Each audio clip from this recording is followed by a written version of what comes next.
জানিস দোস্ত, আমার একটা গার্লফ্রেন্ড পাইছি, আল্লাহ নিজ হাতে আমার মিলিয়ে দিয়েছে। এরকম গার্লফ্রেন্ড পাওয়া যায় না। আর আমি যা কই তাই শুনি, আল্লাহকে একটা, আর সেটাই আমার কপালে পড়েছে। দেখ দোস্ত সুজন, গার্লফ্রেন্ড নিয়ে কোনো কথা কবি না।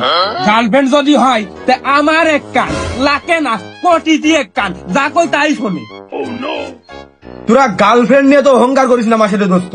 গার্লফ্রেন্ডের প্রশংসা যদি করতে হয় তাহলে আমার দ্বারই করা যায়, কারণ আমার গার্লফ্রেন্ডের প্রশংসা যদি শুরু করি, সকালটা শুরু করবো, রাত পরে যাবে, তা শেষ হবে না।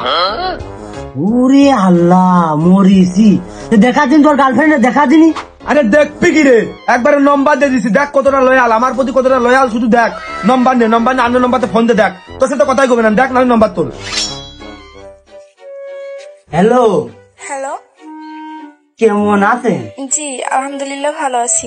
কতটা ধার্মিক, কতটা ধার্মিক। আপনাকে না একটা কথা বলার দরকার ছিল। এত কথা ভালো লাগে না। যদি কাজ করতে চান অডিও কলে 300, ভিডিও কলে 500 একদম।